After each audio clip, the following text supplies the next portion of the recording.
Olá, meus irmãos, espero que todos estejam bem, sob a graça, a paz do nosso Senhor Jesus Cristo. Sejam bem-vindos a mais um momento de estudo bíblico online, no qual a gente quer estudar a palavra de Deus, e que o bondoso Deus também, mais uma vez, nos fortaleça, nos oriente, para que a gente sempre possa aprender mais sobre a sua palavra e também viver essa palavra, né, essa companhia de Deus a cada dia da nossa vida. Se você está nos acompanhando aí no canal do YouTube, você pode deixar seu comentário, sua pergunta também. A gente já deixa o nosso cumprimento aí para os nossos irmãos, seu Osmar Kronbauer, né? Está participando, deixando também seus cumprimentos. Também o nosso irmão Paulo Ravalli, né? Participando aí do nosso momento de estudo. Compartilhem esse momento aí de estudo, esse link com vossos amigos, familiares também, para que sempre atinja mais pessoas e, se possível, deixe seu joinha também, né? E daí a gente sabe que vocês estão aí também curtindo o nosso momento de estudo, tá bem? Muito bem, então hoje nós vamos falar sobre a cobiça e as suas consequências. Então nós estamos estudando, neste ano de 2025, esse caderno produzido pela IELB, né? Pela Igreja Evangélica Luterana do Brasil, especialmente aí pela comissão de ensino, né, da área, vice-presidência da área de ensino, né? E dentro desse tema do ano, firmados na fé que recebemos. E tem alguns irmãos que às vezes têm esse caderno de estudos, então hoje nós vamos estudar o estudo número 10, né? E está na página 80. Assim como também a gente colocou ele para os irmãos, disponível também em PDF, né? Então, é bem interessante a gente pensar sobre esse tema, cobiça, né? Por que pensar sobre ele? Porque está lá dentro dos mandamentos, depende da divisão dos mandamentos. Na Igreja Católica, ele aparece como o 10º mandamento. Para nós, na Igreja Luterana, ele é o 9º e o 10º mandamento, né? 9º e 10º mandamentos, né? Que falam aí a respeito de cobiça. É uma divisão, né, humana aí dos mandamentos, porque aquilo que para nós é o primeiro, para a Igreja Católica é o primeiro e o segundo, né? Eles fazem uma divisão diferente. Quando chega lá, agora no 10º, é só tratando sobre a cobiça. Então, nós hoje vamos estudar o 9º e o 10º mandamento, a gente poderia dizer assim, né? E cobiça, para a gente entender um pouquinho, né? O apóstolo Paulo mesmo diz assim, né? Eu jamais saberia que cobiça é pecado se Deus não me dissesse, não cobiçarás, né? Então, assim, é algo muito interno da nossa mente, do nosso coração, do nosso íntimo. Muitas vezes a gente admira algo, talvez alguém até perceba que a gente esteja cobiçando, mas, em geral, a gente sabe que é algo muito interno, muito reservado, né? Mas que a gente confessa diante de Deus, porque todos nós, em algum momento da nossa vida, ou na infância, ou na juventude, ou na fase adulta, né? Ou já depois de idosos também, a gente já cobiçou alguma coisa que pertence a outra pessoa, ou seja, aquilo que não pertence a nós. Então, tá? Cumprimentamos aí nosso irmão João Crispim também, que está deixando seus cumprimentos. Abraço aí para os nossos irmãos. Muito bem. Então, seguindo o nosso estudo de hoje, a gente vai fazer algumas perguntas, né? A primeira delas é: quais são os desejos do seu coração e o que eles têm a ver com a sua relação com Deus? Né? O que nós desejamos dentro do nosso coração? Então, esse estudo de hoje vai falar sobre os desejos íntimos, né, dentro do nosso coração. Depois a gente vai ver também, lá mais ao final desse nosso estudo, tem alguns QR Codes que vocês podem acessar, quem tem o caderno ou tem o material também em PDF, e ali a gente pode se aprofundar mais dentro desse tema. Por exemplo, qual a diferença entre desejo legítimo e cobiça? Né? Tem alguma diferença entre os dois? O desejo legítimo, né? Então, ali a gente pode ver mais. E o desejo legítimo é aquele assim, por exemplo, eu não estou cobiçando aquilo que é do próximo, mas poxa, eu quero trabalhar, eu quero conquistar algo que, de repente, ele possui, né? Que ele tem, de forma legítima, né? Ou comprar dele, ou algo similar aí, que se tiver no mercado disponível, né? Cobiça já é eu querer aquilo que pertence a ele especificamente, né? O que que a Bíblia ensina sobre contentamento? Então, a gente também pode ver este tema. Como a cobiça afeta a nossa relação com Deus? Então, a cobiça, ela é pecado, é um pecado íntimo que a gente comete contra o próximo, está ali na relação com o próximo, mas que muitas vezes só Deus está vendo. As redes sociais e a cobiça, esse é um tema bem interessante, né? Porque hoje as redes sociais, elas nos fazem, né? As pessoas demonstram produtos, né? Então, jogos, muitas vezes, ali, né? Fica atiçando o desejo da pessoa ser rica, né? Por outros meios que não seja o trabalho, herança, né? De forma legítima. Então, as redes sociais, muitas vezes, aguçam a cobiça. Ou outra pessoa posta que está passeando, né? Numa viagem internacional, num lugar de sol, num lugar de neve, né? E a gente, às vezes, cobiça aquilo ali, né? Então, as redes sociais, às vezes, aguçam os nossos desejos também, íntimos, né? E nem sempre eles são legítimos. E ainda a última pergunta: há lugar para buscar o interesse do outro em nossa sociedade? Então, são QR Codes que aparecem aí ao final do nosso estudo, lá na última página. Tá bem? Muito bem.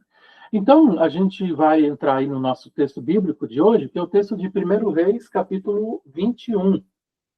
É uma história que acredito eu, caros irmãos, que muitos irmãos aqui já leram essa história bíblica, né? Que fala da vinha de Nabote, né? Nabote tinha uma vinha, uma plantação, a gente vai ler o texto bíblico, e essa vinha foi cobiçada pelo rei Acabe. Era uma plantação que ficava na casa de verão, né? Na casa de campo, vamos dizer assim, do rei Acabe. E a cobiça levou a uma sucessão de pecados, né? De coisas. A gente pode dizer assim que a cobiça muitas vezes leva de fato a outros pecados. Vamos pensar, por exemplo, o rei Davi, quando colocou os olhos lá na vizinha, né, na Batseba. Então, do olhar lá para a vizinha, né, ali depois veio adultério, veio mentira, veio morte, veio esquecer de Deus, no fundo, né? E assim vai. Então, a cobiça muitas vezes leva ao furto, ela leva à mentira, ela pode levar a matar, também a cobiça, para cobertar alguma coisa, né? Ela pode levar a adultério também, então a gente vai ver isso. Então, esse texto de 1 Reis, capítulo 21, ele entra mais aí na questão dos bens materiais também, né? Sobre a questão da cobiça. Os irmãos que têm Bíblia podem anotar também, né, na sua Bíblia, 1 Reis, capítulo 21. Aqui o texto já está todo colocado, do versículo 1 até o versículo 16, já está todo colocado na Nova Almeida atualizada. Então, vamos lá. Depois disso, aconteceu o seguinte: Nabote, o jezreelita, possuía uma vinha ao lado do palácio de Acabe, rei de Samaria. Rei de Samaria e... vou ler novamente. Depois disso, aconteceu o seguinte: Nabote, o jezreelita, possuía uma vinha ao lado do palácio que Acabe, rei de Samaria, tinha em Jezreel. Jezreel era uma localidade. Acabe disse a Nabote: dê-me a sua vinha, para que me sirva de horta, tipo casa de campo, né, de espaço de campo, pois está perto, ao lado do meu palácio. Em troca, eu lhe darei outra, melhor, uma terra melhor, né? Dê-me a sua vinha, ele pediu. Ou, se for do seu agrado, darei em dinheiro o que ela vale. Porém, Nabote disse ao rei Acabe, o Senhor Deus me livre de lhe dar a herança de meus pais. Então, vejam, aqui tinha uma situação importante para ele, né? Para o Nabote. Era uma herança e ele falou que Deus me livre. Então, invocar Deus naquele diálogo significava já a seriedade que tinha o assunto para ele. Então, Acabe voltou para casa aborrecido e indignado com que Nabote, o jezreelita, lhe havia falado, quando disse: não lhe darei a herança de meus pais. E se deitou na cama, voltou o rosto para a parede e não quis comer. E tem algumas outras coisas interessantes, né? Já comentando um pouquinho, não só a atitude dele, parece que ele bateu uma depressão, né, no Nabote. deitou na cama, voltou o rosto para a parede, tipo, fez um bico, né? Não quis comer, fez greve de fome. Então, ficou magoado, né? O rei Acabe. Porém, Jezabel, a esposa, foi falar com ele e perguntou: o que é isso que você tem? Por que está assim aborrecido e não quer comer nada? Acabe respondeu: é porque falei com Nabote, o jezreelita, e lhe disse: dê-me a sua vinha por dinheiro, ou, se preferir, lhe darei outro em troca. Porém, ele disse: não lhe darei a minha vinha. Então, Jezabel, a sua esposa, né, que era a esposa do rei, então, lhe disse: você está governando Israel ou não? Então, Jezabel, geralmente em novelas e filmes, quando aparece o nome Jezabel, é nome de gente ruim, né? Eu nunca vi criança com o nome de Jezabel. Para falar a verdade, nunca conheci nenhuma, né? Mas aqui a Jezabel disse: você está governando Israel ou não? Começa a semear discórdia. Levante-se, venha comer e alegre o seu coração. Eu lhe darei a vinha de Nabote, o jezreelita. Então Jezabel escreveu cartas em nome de Acabe, selou-as com o sinete dele e as enviou aos anciãos e aos nobres que moravam com Nabote na cidade dele. E nas cartas ela escreveu o seguinte: anuncie um dia de jejum e tragam Nabote para a frente do povo. Ponham sentados na frente dele dois homens malignos, que testemunhem contra ele, dizendo: você blasfemou contra Deus e contra o rei. Depois levem-no para fora e o apedrejem para que morra. Os homens daquela cidade, os anciãos e os nobres que moravam com Nabote, fizeram o que Jezabel lhes ordenou, né? Esposa do rei, segundo estava escrito nas cartas que lhes havia mandado. Anunciaram um dia de jejum e deram a Nabote um lugar de destaque na frente do povo. Então vieram dois homens malignos, sentaram-se na frente dele e testemunharam contra ele, contra Nabote, diante do povo, dizendo: Nabote blasfemou contra Deus e contra o rei. E o levaram para fora da cidade e o apedrejaram, e ele morreu. Então mandaram dizer a Jezabel: Nabote foi apedrejado e morreu. Quando Jezabel viu que Nabote tinha sido apedrejado e estava morto, disse a Acabe: levante-se e tome posse da vinha que Nabote, o jezreelita, não quis dar a você por dinheiro, porque Nabote não está mais vivo, morreu. Quando Acabe ouviu que Nabote estava morto, levantou-se para ir até a vinha de Nabote, o jezreelita, para tomar posse dela. Então, é bem interessante a história aí para a gente pensar um pouco, né? Muito bem. Então, a gente vai ler também uma ilustração que aparece dentro do nosso livro, antes da gente ir para mais perto do texto, né? Quero deixar um abraço aqui para a dona Elvira, também para o seu Álvaro, deixaram também aí o seu abraço e bom estudo a todos. Se vocês estiverem ouvindo bem também, por favor, comentem aí, olha, o som está bom ou está muito ruim, né? Só digam para mim, por favor, também a respeito, certo? Então, nós temos uma ilustração para a gente observar aqui sobre este texto, né? A ilustração diz o seguinte: uma das mais famosas lendas da mitologia grega é a do rei Midas, quando Dionísio, o deus do vinho, ofereceu realizar qualquer desejo seu como recompensa por sua hospitalidade. Midas não pensou duas vezes. Quero que tudo o que eu tocar se transforme em ouro. Então, essa é uma lenda da mitologia grega. No início, Midas se alegrou com seu novo poder. Tocava árvores e elas se transformavam em ouro maciço. Flores do jardim viravam esculturas douradas. Cada objeto comum se tornava um tesouro inestimável. Seu palácio logo se tornou o mais esplendoroso de todos, brilhando como o próprio sol. Mas a alegria durou pouco. Foi quando a fome apertou e Midas tentou levar uma uva à boca. Ela transformou-se numa pequena esfera de ouro. O pão virou metal. A água, ouro líquido. O rei estava condenado a morrer de fome em meio à sua própria riqueza. Sua cobiça tirou-lhe a oportunidade de desfrutar das coisas simples, de sentir o calor de um abraço ou compartilhar uma refeição com quem se ama. O desejo do rei, que parecia tão inteligente e tão bom, né, tornou-se sua grande maldição. Então é interessante olhar para essa lenda grega, né, da mitologia grega, do rei Midas, né, que pediu a Dionísio, né, o deus do vinho, então que tudo que ele tocasse se transformasse em ouro. E aquilo, por fim, se tornou a sua própria maldição e condenação. Então, a gente observar isso, né? Às vezes nós queremos tantas coisas. A cobiça é muito interessante também, porque ela tem aquele aspecto de, se eu pudesse ter tudo o que meus olhos veem, talvez não caberia mais no mundo. Eu sempre penso isso comigo, né? Nossa, se tudo que eu quisesse, eu pudesse ter, talvez não caberia mais no mundo, de fato, né? Eu esgotaria todos os recursos do mundo, talvez pensando só em mim também. Então, o estudo de hoje, ele também tem a ver com contentamento, né? Ou seja, a gente às vezes tem muitas bênçãos já de Deus.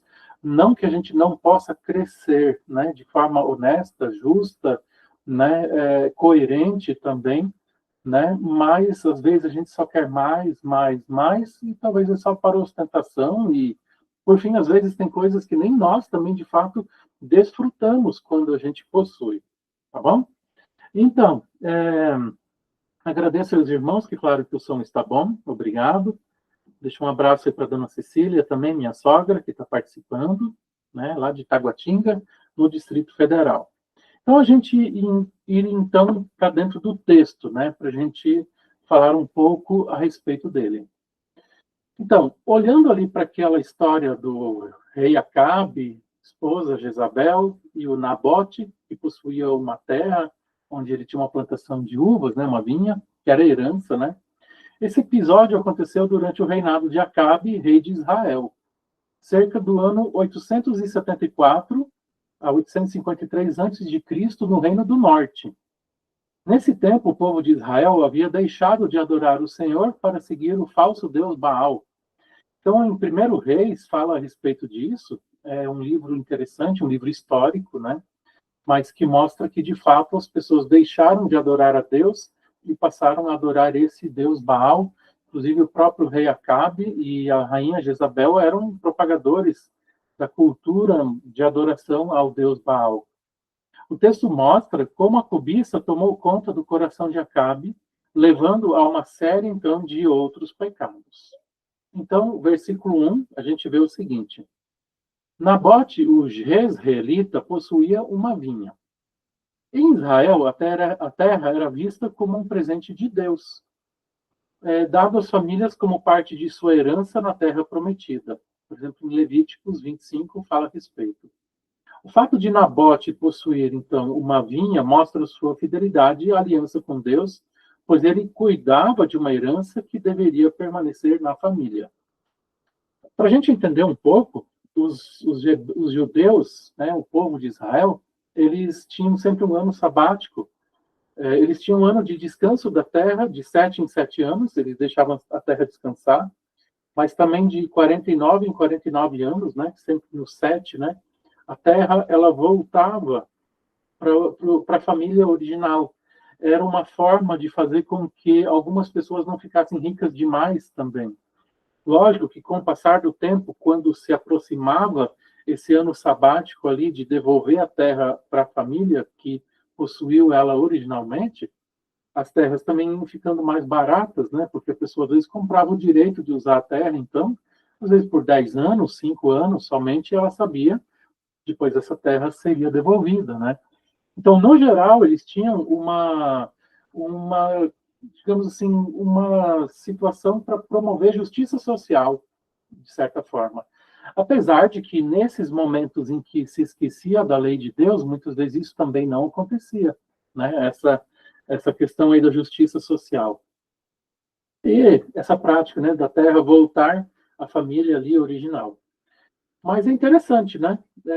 Aqui, então, essa informação que a gente tem. Ó, o Nabote possuía uma vinha, né? E era uma herança, e ele cuidava dessa sua herança, né? Que fazia parte aí daquilo que estava já na família. Acabe disse a Nabote: dê-me a sua vinha. No texto hebraico, a expressão dê-me expressa autoridade ou urgência. Não era um me dê, né? Oh, me dê um copo de água. Era uma cobrança, né? A ênfase que aparece ali. Então, expressa autoridade ou urgência, refletindo a disposição do rei de usar seu poder e influência para conseguir o que quer. Acabe está disposto a ignorar os mandamentos de Deus e os direitos de Nabote para satisfazer o seu desejo. Então, me dê, tipo, uma cobrança, né? E o Nabote, ele sai aí pela tangente, né? Então, se for do seu agrado, darei em dinheiro. Quer dizer, ou eu troco por uma terra, né, que seja do seu interesse, ou eu pagarei. A proposta de Acabe mostra que ele não entendia o significado da propriedade da terra em Israel. Deus é o verdadeiro dono da terra, é o que aparece em Levíticos, então, capítulo 25. E os israelitas seriam apenas administradores. Ao oferecer dinheiro, Acabe trata a terra como se fosse uma mercadoria. E veja bem, dentro daquele contexto da adoração a Deus, que o rei Acabe não praticava, ele talvez não estava entendendo a cultura religiosa, o conceito de propriedade que Nabote então tinha. Não era só uma herança familiar, mas Deus falou que era para ser assim, né? Olha, a terra é de vocês, sou eu quem estou dando. Inclusive, quando o povo de Israel entrou na terra de Canaã, muitas vezes isso é repetido, né? Sou eu quem estou dando essa terra para vocês. Não fui eu. Nos Salmos fala disso. No Novo Testamento, vocês falam isso. Olha, não foi Deus quem deu a terra para o povo, os fez entrar, marchar, né, em volta de cidades, conquistar as cidades. Então, sempre de novo, a questão que se lembra foi Deus quem deu. Então, como eu posso tratar simplesmente como mercadoria aquilo que Deus me deu? Acho que é uma lição interessante se a gente pensasse hoje sobre os nossos bens, assim, né? Deus quem me deu. Há uns dias atrás eu visitei um irmão e ele me mostrou alguns objetos dele. Eu achei muito legal ele falar isso assim, ó, pastor, isso aqui foi Deus que me deu. Ah, isso aqui, ó, esse outro aqui, ó, foi Deus que me deu. Então, se a gente tratasse as coisas assim, talvez a gente zelaria, né, com muito mais gosto e tudo, né? E não que a gente também não possa negociar ou vender, às vezes também é correto e justo, né? Às vezes a pessoa pensa em se retirar do país, ir para outro lugar, outros negócios, outros momentos da vida, né? Não que não possa vender também, não seria um pecado, mas ainda assim, lembrar que é presente de Deus, que veio talvez para os meus pais, para os meus avós, foi dado a eles por Deus também, né? Deus deu condições para que eles tivessem, né? Também. Vamos adiante? Então, ali ainda continuando sobre o versículo 2, né? Acabe, então, trata a terra como se fosse uma mercadoria. Isso revela uma tentativa de subordinar a palavra de Deus aos desejos humanos, mostrando que a cobiça nos faz pensar que nossa vontade está acima da vontade de Deus. Versículo 3. O Senhor Deus me livre de lhe dar a herança de meus pais. Né? Essa foi a resposta de Nabote. Nabote não recusa a oferta só porque não queria sair daquela terra ou por teimosia. Não, né? Não foi alemão ali, não. Né? Mas ele diz, ó, porque ele seria fiel à aliança que Deus fez com Israel, sua recusa, então, é um testemunho de fé. Foi Deus quem deu essa terra para nós, e eu continuarei fiel a Deus e aos princípios que estão aí presentes. Acabe voltou para casa aborrecido e indignado. Então, pareceu um menino ali, né? O texto bíblico diz que ele se deitou na cama, virou com o rosto contra a parede e não queria comer. Então, estava assim, bicudo, né? A reação de Acabe mostra como a cobiça pode afetar a vida de uma pessoa, gerando frustração. Sua reação mostra que ele não confiava na provisão de Deus, nem reconhecia a soberania de Deus sobre as posses e desejos humanos. Tipo, na verdade, talvez ele para si perguntou: quem é Deus? E quem é esse homem aí, né, o Nabote, que não me considera mais do que o próprio Deus, né? Talvez tenha passado isso no coração dele, né? Você está governando Israel ou não? É a pergunta de Jezabel, a esposa do Acabe. Jezabel, uma princesa fenícia, ignorava o rei de Israel, que o rei de Israel era servo de Deus, chamado a governar em submissão à aliança. Ela tinha uma visão errada sobre o poder e a autoridade. Tipo assim, quem é que manda aqui? É você o rei ou não? Veja só, aqui tem uma coisa, outra coisa bem interessante da gente crescer muitas vezes em poder, né? Isso, gente, pode acontecer em qualquer lugar, né? Quando a gente às vezes trabalha num lugar, pastor dentro de uma congregação, quem é que manda aqui? Né? Às vezes pastores falam isso, sabe? Ou às vezes alguém da diretoria, da liderança também pode assumir essa postura. Às vezes nós não entendemos que aquilo ali é patrimônio que serve a Deus, por exemplo, né? E a gente não manda nada. A gente está servindo, às vezes, ali dentro do contexto da igreja, temporariamente. Não pertence a nós, né? E assim pode ser um local de trabalho, né? A gente se indispõe com as outras pessoas, se achando mais, cobiçando, às vezes, o trabalho e as funções e o salário de outras pessoas, a sala da outra pessoa, o computador da outra pessoa, e assim vai, a família de outra pessoa, e assim a gente vê, né? Então, a Jezabel, ela ignorava essa questão de que o rei de Israel era servo de Deus. Então, onde nós estamos, nós somos servos, servos de Deus. E que a gente não cresça os olhos e o poder, se achar mais do que de fato nós somos. Então, é isso que a gente pode pensar aí a respeito do texto. Versículo 10.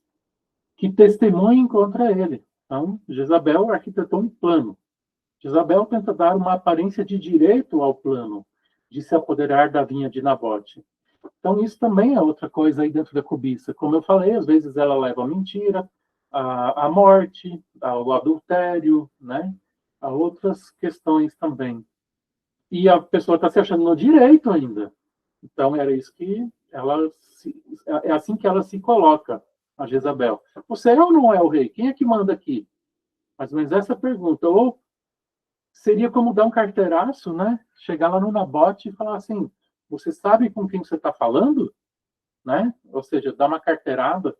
Foi mais ou menos isso que ela fez com o Nabote, em outras palavras, e com Deus. Você sabe quem é o rei aqui em Israel? O uso de testemunhas falsas, então, serviria para cumprir as exigências da lei, que pedia pelo menos 2 testemunhas para validar uma acusação. E a cobiça, então, resultou no pecado do falso testemunho. Então, está ali, né? Cobiça levou ao pecado do falso testemunho. Nós temos, então, outro mandamento que diz, que a gente já até estudou, né? Não dirás falso testemunho contra o teu próximo. Ou, não fofocarás, não mentirás. Versículo 13. O levaram para fora da cidade e o apedrejaram. A morte de Nabote testemunha que uma pessoa fiel a Deus pode ter que enfrentar sofrimento e injustiça nas mãos de pessoas más. Isso aconteceu com Jesus, que também foi levado para fora de Jerusalém e crucificado sob falsas acusações. Então, em Jesus a gente vê essa situação, né? Não que a gente possa dizer que Nabote é um tipo de Cristo, né? Porque ele foi levado para fora. Não há geralmente essa interpretação, né? Mas a gente pode fazer essa ligação, né? Também. Então, testemunhas falsas, assim aconteceu com Jesus Cristo também, tá? E vocês veem, no mínimo 2 testemunhas, apedrejamento, aqui fala que foi o Nabote apedrejado, mas a gente sabe que em casos de apedrejamento do povo de Israel, muitas vezes a família era apedrejada, né? Aqui não fala a respeito, mas se o Nabote tinha herdeiros, esses herdeiros também foram aniquilados, né? Ou, no mínimo, foram colocados para correr. A pessoa que tinha empregados, os empregados e até os animais eram apedrejados quando se constatava que havia ali algumas questões assim de injustiça ou de blasfêmia contra Deus. Principalmente isso, né? Assim, de pecado contra Deus, flagrante pecado. E foi isso que a Jezabel falou, Nabote blasfemou contra Deus e contra o rei. Então, merece ser apedrejado.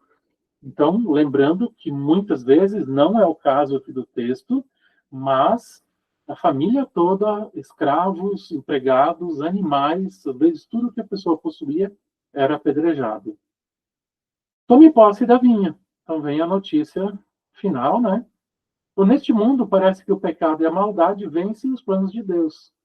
Cristo, o verdadeiro herdeiro, também foi entregue à morte por autoridades injustas que queriam tomar o reino para si. No entanto, o que parecia ser a vitória do pecado revelou a vitória de Cristo e confirmou a aliança de Deus com seu povo.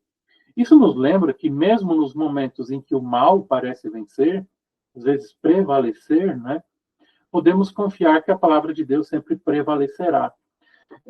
Romanos, capítulo 8, fala sobre isso, né? Quem poderá nos vencer, né? Será morte, tribulação, fome, nudez, espada, perigo, né?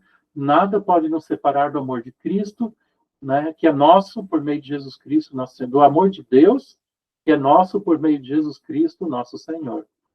Então, sempre é importante a gente lembrar, assim, que mesmo que a gente padeça injustiças, a gente continua fiel a Deus.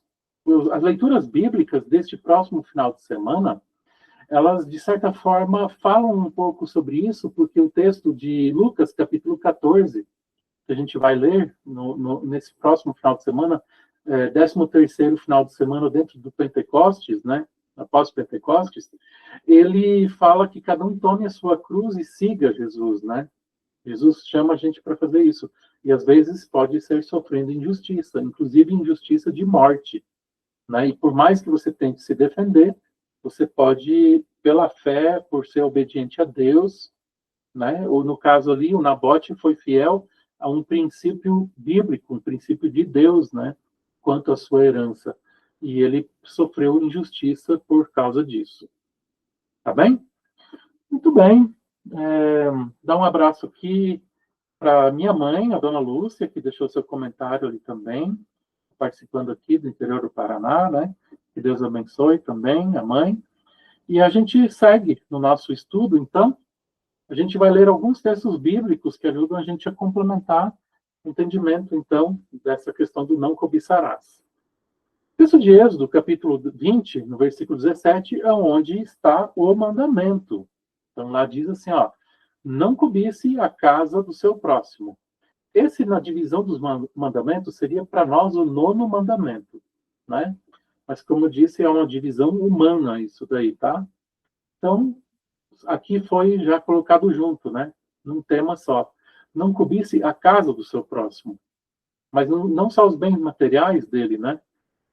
Não cobice a sua mulher, né? A mulher do seu próximo, nem o seu servo, nem a sua serva, nem o seu boi, nem o seu jumento, nem coisa alguma que pertença ao seu próximo. Nada, né? A sua família, seus empregados, sua residência, seu carro, os objetos do mundo atual também, né?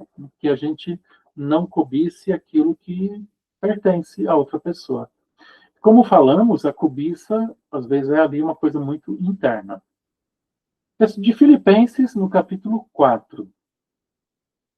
Uma carta do apóstolo Paulo aos Filipenses, ele diz assim, ó, digo isso não porque esteja necessitado, porque aprendi a viver contente em toda e qualquer situação. O apóstolo Paulo, só para a gente contextualizar, ele está escrevendo na carta aos Filipenses, dizendo, olha, eu poderia pedir ajuda de vocês, e até mais do que eu preciso, mas é uma coisa, eu aprendi a viver contente, né? E não que eu esteja necessitado também, mas eu aprendi a viver contente em toda e qualquer situação. Sei o que é passar necessidade, e sei também o que é ter em abundância. Aprendi o segredo de toda e qualquer circunstância, tanto de estar alimentado, como de ter fome, como de ter em abundância, como de passar necessidade. Tudo posso naquele que me fortalece. Então, essa é uma ideia, né, que a gente também precisa ter então em mente, assim, que a gente também aprenda a viver contente em toda e qualquer situação. Todos nós, na nossa vida, nós teríamos momentos de mais fartura e talvez de mais escassez, momentos mais apertados, que a gente tem que botar uns freios, né? Nos nossos gastos e nos planos e nos sonhos, né? que a gente quer realizar. Isso é muito bíblico, se a gente olhar em Eclesiastes, capítulo 3, que fala assim, tudo tem o seu tempo. Tem o tempo de achar, tem o tempo de perder, tem o tempo de ajuntar e de espalhar, tem o tempo de economizar e tem o tempo de gastar, né? Tem o tempo de rasgar e tem o tempo de costurar, o tempo de abraçar, o tempo de afastar-se. Tudo tem seu tempo.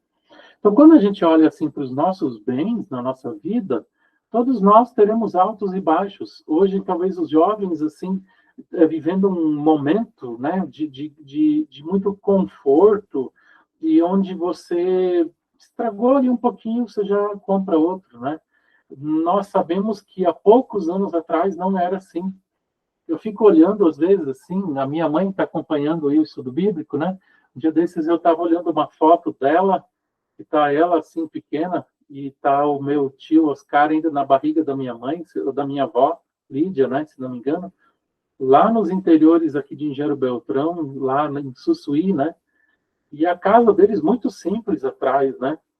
Roupas simples, todo mundo, as meninas vestidas com o mesmo tecido, o mesmo estilo de costura, que provavelmente foi a minha avó que fez, aqueles vestidinhos, né? E quando a gente olha ali, isso é uma foto talvez ali de uns 70 anos atrás, né? Um pouquinho mais, eu acho que não, porque na foto ali a mãe tinha então uns 6, 7 anos de idade, talvez 10 no máximo, mas 70 anos atrás. E atrás, então, uma residência assim, muito simples, né? Então, como as residências mudaram de lá para cá, são bonitas, bem pintadas, são modernas, com boas janelas, ar-condicionado, energia elétrica, com boa, né, internet. A gente, assim, em tão pouco tempo, nós prosperamos tanto, a gente pode dizer assim, como o mundo evoluiu muito rápido, né? E nisso, muitas vezes, a cobiça parece que está mais presente. E aí, voltando para a ideia, assim, às vezes os jovens que olham só para o momento atual, e nós adultos, a gente também corre esse risco, né, de não compreender que as coisas acontecem ao longo de 70 anos, 50 anos, 30 anos, não é de uma hora para outra. Aí, de repente, aparece aí alguém que desponta, um youtuber, alguém que faz stand-up, né, aí conta piadas e tudo mais, seus shows, um cantor, em 2 anos ele se torna milionário, um jogador de futebol também. E essas são algumas exceções entre bilhões de pessoas, a gente pode dizer, né?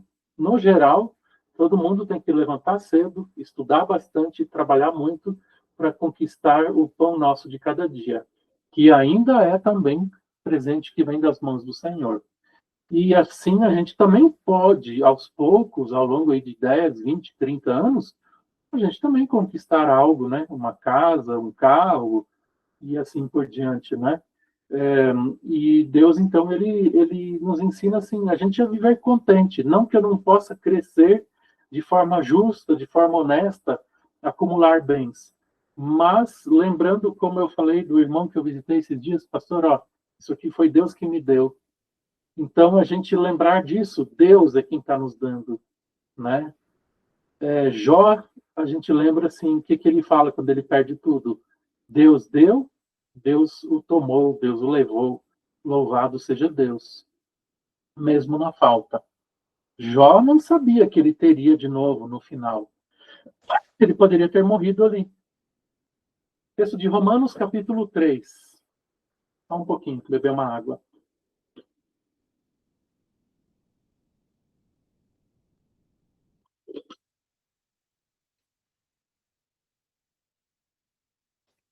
Romanos, capítulo 3, versículo 23 e 24. Lembra o seguinte: todos, pois todos pecaram e carecem da glória de Deus. Ah, pastor, mas eu nunca cobicei aquilo que é dos outros. Será? Nem uma camiseta, nem um pé de flor, né? Nem uma planta frutífera que está lá na terra do vizinho, nem o carro, nem a casa, nem a família, nem o emprego, e assim por diante, né? Todos pecaram, então todos nós pecamos. A gente precisa lembrar aí também em relação a este mandamento da cobiça e que traz consequências. Mas, por outro lado, nós somos justificados gratuitamente por sua graça, mediante a redenção que há em Cristo Jesus. Então, a gente lembrar disso também. Também este pecado da cobiça, Jesus Cristo também perdoa a cada um de nós. E aí, a gente vai olhar dentro desse texto algumas questões aqui que fazem a gente refletir um pouco mais sobre cobiça, artimanhas, servir o próximo e também pecado revelado. Quero ler algumas partes que estão aí dentro do nosso livro, então, né, o que a gente está estudando, que falam aí, primeiro tópico, né, sobre cobiça, né? A cobiça acontece quando não estamos satisfeitos. Veja só, a cobiça acontece quando nós não estamos satisfeitos e planejamos obter o que pertence ou serve a outra pessoa. Cobiça rapidamente leva a outros pecados, como mentir e agir de forma injusta. Deus quer que fiquemos contentes com o que Ele nos deu, seja pelo trabalho ou por outros meios honestos, e evitemos comparar nossa vida com a dos outros. Hoje, também falando aí de redes sociais, que é uma das perguntas que aparece no final, né? Como é que as redes sociais nos levam a cobiçar, né? Então, hoje as redes sociais ostentam corpos, ostentam bens, né? Passeios e assim por diante, né? Carros luxuosos, tudo mais, que às vezes nem são da pessoa. A pessoa às vezes está ali sorrindo, mas talvez ela seja mais um nabote deitado na cama, com o rosto virado para a parede e está sem comer. A gente não pode acreditar em tudo que as redes sociais mostram, e muitas vezes a vida de muitas pessoas é uma mentira também. De algumas pode ser verdade. E mesmo que seja verdade, que a gente não cobice aquilo que pertence às outras pessoas. Artimanhas. Deus condena qualquer tipo de tentativa de obter vantagem por meio de mentiras, manipulação ou ainda meios injustos, né? Por meio de artimanhas. Buscar nossos objetivos de forma desonesta não apenas prejudica o próximo, mas também destrói nosso caráter e desonra a Deus. Então, lembremos disso, né? Eu, como cristão, também neste aspecto, sempre preciso lembrar: Deus me dá os bens materiais para que eu administre. Louvado seja Ele, glória seja dada a Ele, e que a gente tenha sabedoria para viver com humildade, a gente pode dizer assim, né?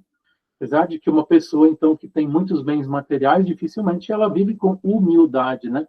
Talvez ela não tenha esse sentimento de humildade, né? De dizer, eu sou servo, né? O poder, muitas vezes, né? O poder mexe muito com as pessoas, né? Então, até tem um dito que diz assim: quer conhecer uma pessoa de fato, dê poder para ela, né? Quer conhecer uma pessoa nos negócios, faça negócios com ela, que daí você conhece o caráter dela, né? De fato. Então, a gente pensar nisso, assim, Deus, ele quer que a gente não use de artimanhas para se apropriar daquilo que pertence a outras pessoas. Servir o próximo. Então, Deus quer que a gente, né, use os nossos dons e recursos para o bem do próximo, em vez de buscar apenas os nossos próprios interesses.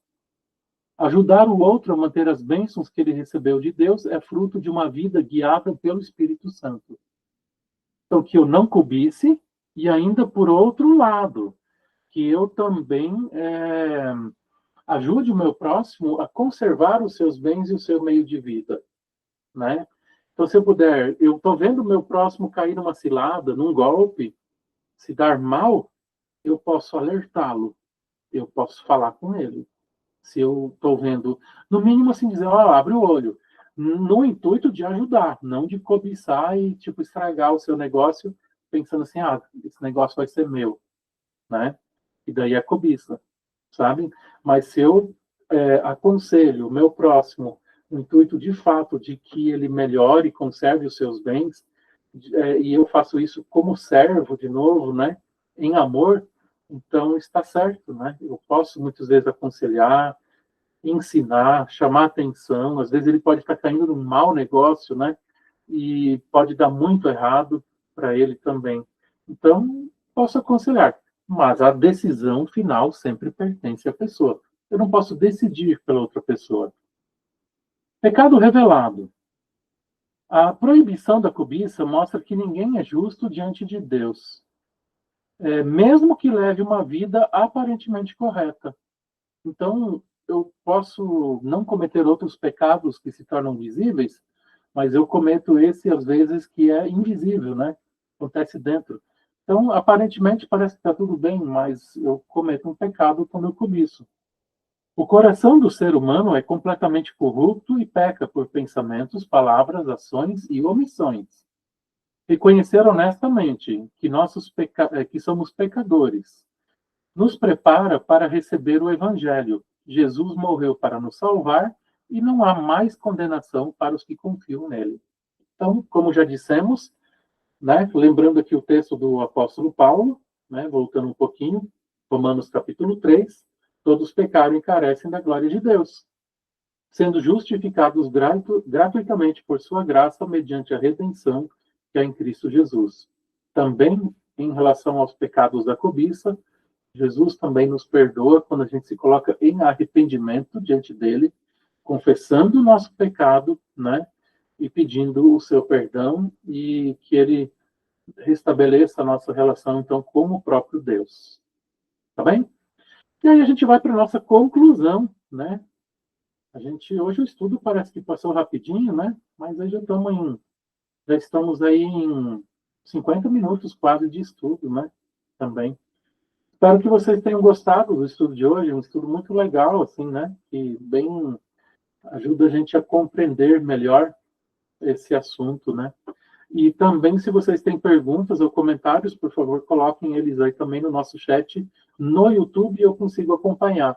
Se a pessoa está comentando, às vezes, lá no Facebook, eu não consigo acompanhar neste momento, tá? Porque a gente coloca o link do YouTube também em alguns lugares no Facebook, né? Tá bom? Então, a nossa conclusão faz a gente pensar primeiro sobre a parte doutrinária. A parte doutrinária é exatamente o 9º e também o 10º mandamento, e a explicação de Martinho Lutero sobre esses dois mandamentos, né? Quando o Lutero explica no Catecismo Menor esses dois mandamentos, ele quer que pais, mães, chefes da casa, pastores, professores nas escolas da época, né?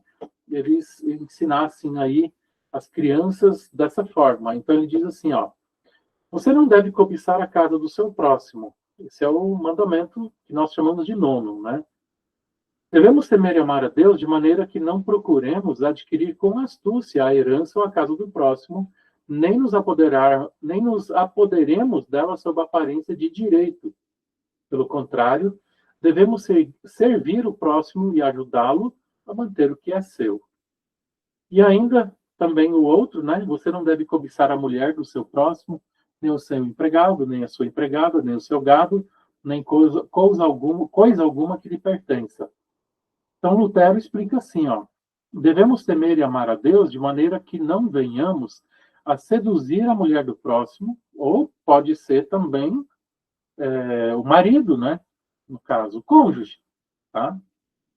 Então, nem lhe tiremos os seus empregados, nem nos apossemos do seu gado.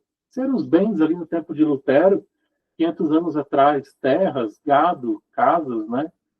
Comércios também. Mas, trazendo para os nossos dias, né?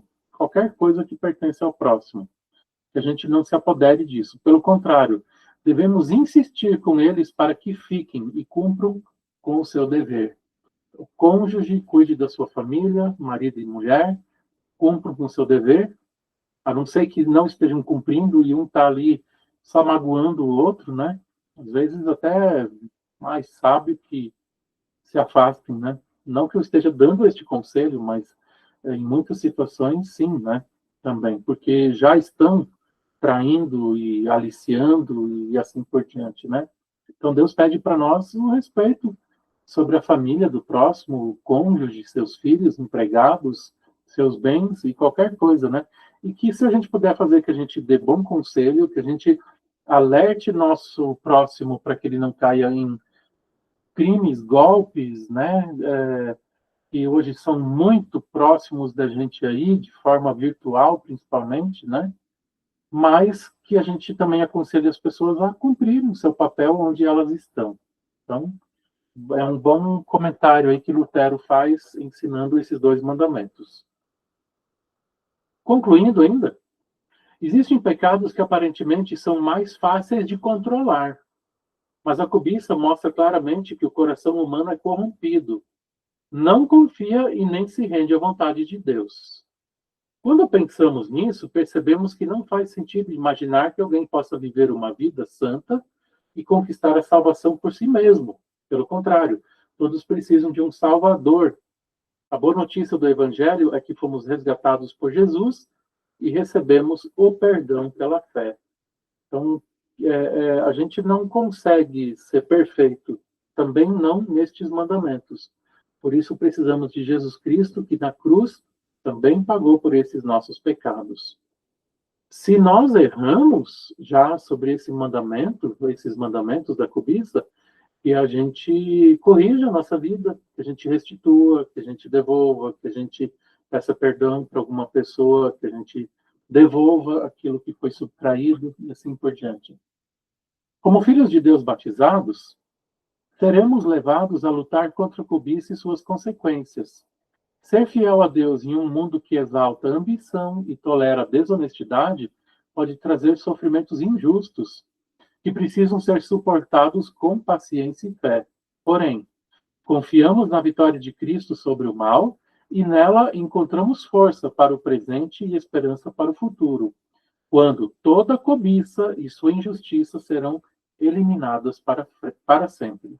Então, a gente sabe que nós vivemos num mundo que exalta o ter, a ambição, né, ter cada vez mais, tolera a desonestidade, né? Inclusive, na nossa cultura brasileira, tem a questão do ser esperto, se deu bem. A gente, muitas vezes, elogia o esperto, né?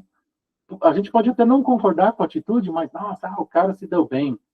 Então, quando a gente está fazendo isso, a gente está dizendo, pode fazer, às vezes, né? É possível fazê-lo também. Então, a gente lembrar que nós precisamos do amor de Deus e da sua orientação também neste aspecto em nossa vida, né?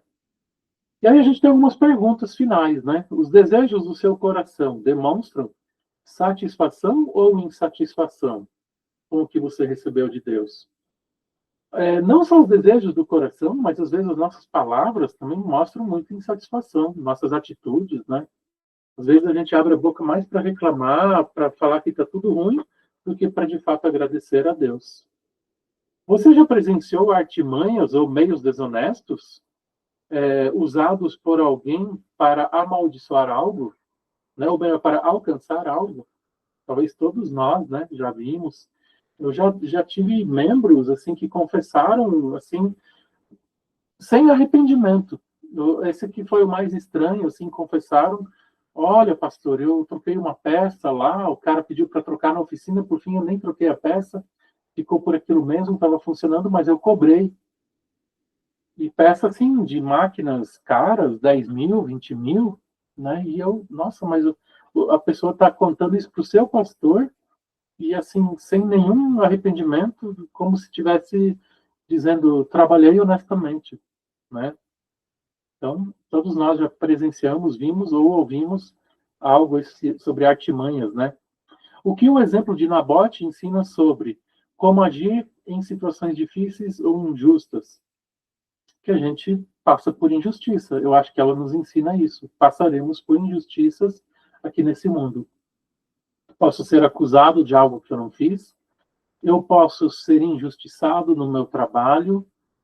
Eu já tive uma amiga que uma vez descobriu, num trabalho dela, que a empresa estava vendendo produtos para o Estado, produtos de saúde, mas vendia uma coisa, uma marca, produto da primeira qualidade e entregava outro. E quando ela descobriu, ela chamou a dona da empresa e falou: aqui tem coisa errada acontecendo. E aí a dona da empresa falou: então fique calada, porque todo mundo estava sabendo, né? E a dona da empresa estava sabendo, né? Daí ela falou: então eu peço minha demissão, e saiu de dentro da empresa, né? Então, todos nós já vimos situações difíceis e ela saiu assim, dizendo: não vou falar para ninguém. né? Mas poderia sobrar até para ela, e ela poderia sofrer um processo e assim por diante, né? Mas ela poderia fazer uma denúncia anônima, talvez também, né? Como o entendimento de que somos administradores dos bens que Deus nos confiou pode transformar a maneira como você enxerga suas posses e responsabilidades. Então, legal a gente lembrar disso, né? Deus é o dono de tudo, no fundo. Nós somos administradores. Tem uma palavra chamada mordomos, né? Nós estamos aqui como administradores, mordomos dos bens do Senhor, e que vão ser aplicados num bom uso para a nossa família, para a sociedade, para a igreja, para o bem das pessoas à nossa volta, né? De alguma forma. Bom, nosso irmão João Crispim colocou também ali um comentário. Contentamento é uma espécie de antídoto contra a cobiça. É verdade, meu irmão, né? Contentamento, como ele é importante para nós, né? Contra a cobiça. E esse contentamento só encontramos em Cristo, pois ele nos basta. É verdade. É mais ou menos o que o apóstolo Paulo fala, né? Aprendi a viver contente em toda e qualquer situação. E ele diz, graças a Jesus Cristo, né? Então, a gente, de fato, viver contente em toda e qualquer situação, e é um antídoto mesmo, contentamento, né? Contra a cobiça, né? Contra a insatisfação. Eu ser satisfeito. E Deus nos concede muitas coisas, né? Muito bom. Obrigado, João, pela sua participação aí, seu comentário também, né? Deus abençoe. Muito bom. Vamos falar um pouquinho aí das nossas programações. A gente tem uma agenda para essa semana ainda. Nós sempre temos no sábado, né? Para quem mora aqui na região do Auer, mas no culto de sábado, você também pode assistir ele à distância. Nós fazemos a transmissão pelo canal do YouTube. Então, sempre sábado à noite, às 19h30, nós temos culto em nosso templo, na rua Rajizar, número 528, né, no Auer, bairro de Curitiba. No domingo de manhã também, mas esse culto do domingo de manhã não é transmitido. Neste sábado agora, nós teremos reunião das mulheres em Cristo, às 3 horas da tarde.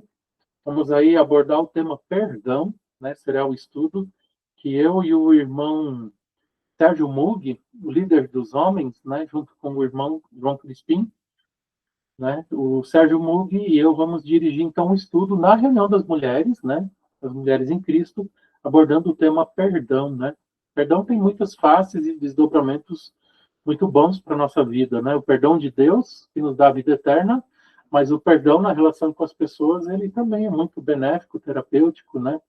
E a gente poder perdoar e ser perdoado é muito bom. Então, é o que a gente vai trabalhar sábado à tarde na reunião das mulheres, e vocês, todas as mulheres aí de qualquer idade, estão convidadas a virem.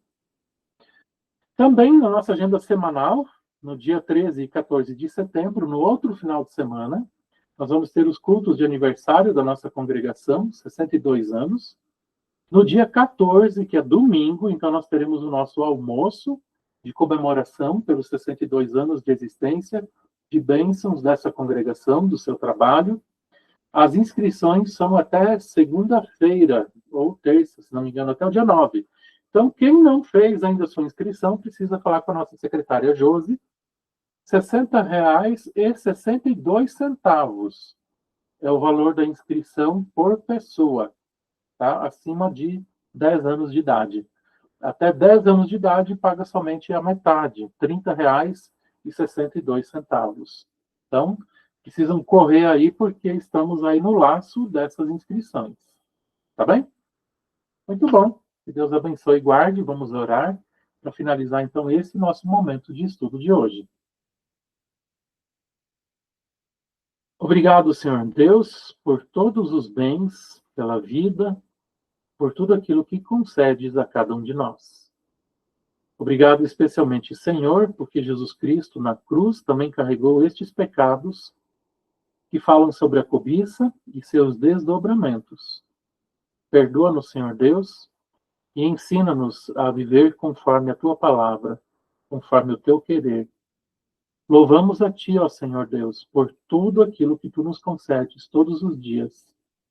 Ajuda-nos a ter contentamento a vivermos contentes em toda e qualquer situação, com tudo aquilo que Tu nos dás.